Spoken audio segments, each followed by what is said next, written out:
وإن جركنا وان أجائبات أكت دبته وان نم إبات أكت جل إسا وان نم قباتي نمن نور أمي وان نم هباتي برتون بيجرا أجان دين آتي لولتون غارا كيسا غرا إسي دوال لكو إسي كلا بعاف قوي باتي كفتين كفسا دين أفي آتي بياف أمتا بجت بياباتي بيجين إسينياتي يو كنن إلالو إفاجين أمتا إفاجين ورانا إفاجين برتوتا لبو. السلام عليكم ورحمة الله وبركاته. جرّا بقى نجان زرعتني سنين زرع. إجاكا جال قولتان أبصو رومو غرغرتي غليت ننزرا هندي كنا أجنيت ننزرا قروي مو أكما هندي كنا بيكنو أكما تندور اللي ورك أبصو رومو غرغرتاني يرو غلان أرغات ننتوري ورك أبصو رومو غرغرتي ننكرا بلتقنات يرو هما دبلمات ننزرو ورّا وقوتا ديدمي ترباف hanga ara waggaa soddoma kanallee bu'aa aangotiidhaaf qabsaa'aa ture akka ta'e hundi kenna hubanneetiin jirra. Warra bu'aa jireenya ufiitidhaaf bu'aa dhuunfaa isaatidhaaf qabsaa'aa ture akka ta'an warri arra qabsoo ummatichaa galanii galan hundi isaaniitu irraa calanqisa beeknee jirrallee. Kanaafuu immoo warri aangoodhaaf qabsaa'u warri sabichaaf hin qabsoofne argineetiin turre filannoo barana darbe keessattillee nuti abaa'oodha ufiin jedhanii warra haqaaf qabsaa'u moggatti yaasanii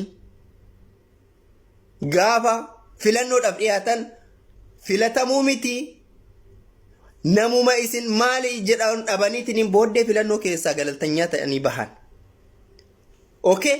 Kanaaf ammaan tanallee warri har'a sossobamaa jiru kunillee warri har'a gowwoomsamaa jiru kunillee gatii isaanii argatuudhaaf jiran hanga yerootiif hanga harkarratti naqataniif hanga harkatti dachaafataniif ni sossobdi mootummaan.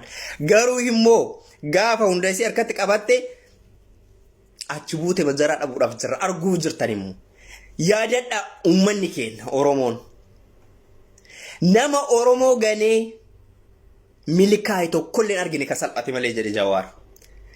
Warri qabsoo ummata kanaa ganteetiniin garaadhaaf jettee dhaaba jala fiidee bilxiginnatti dabalamte hundi isiitu salphattee namummaa ofii dhabdee kabajaa kaleessa ummanni isiif qabu ummata biraa dhabdee tataa'aatiin jirti.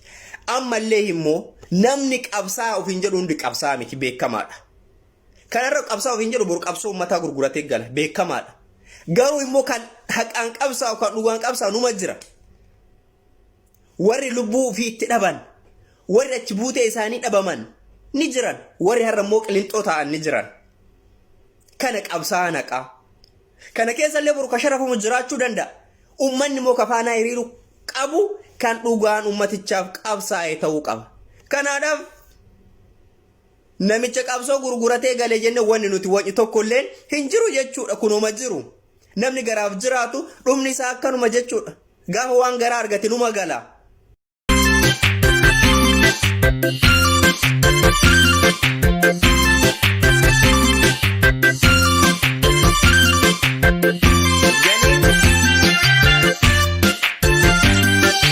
Oromiyaan hindi jiru maka Oromummaan dhiiga kennaa eenyutu nurra haqaa galuufeenaan jijjiiradhaati maka harka kennadha haqaqa.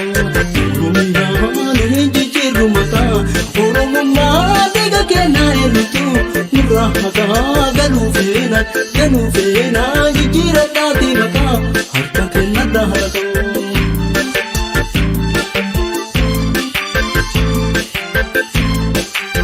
Oromiyaan hindi jiru maka Oromummaan dhiiga kennaa eenyutu nurra haqaa galuufeenaan jijjiiradhaati maka harka kennadha haqaqa. Oromiyaan hindi jiru maka Oromummaan dhiiga kennaa eenyutu nurra haqaa galuufeenaan jijjiiradhaati maka harka kennadha haqaqa.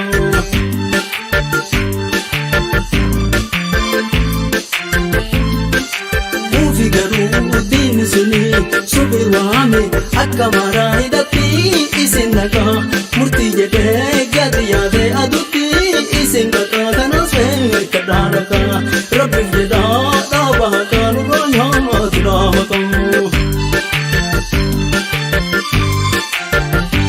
Ufi garuu sobe waame akka maraa hidhatti isin dhaqaa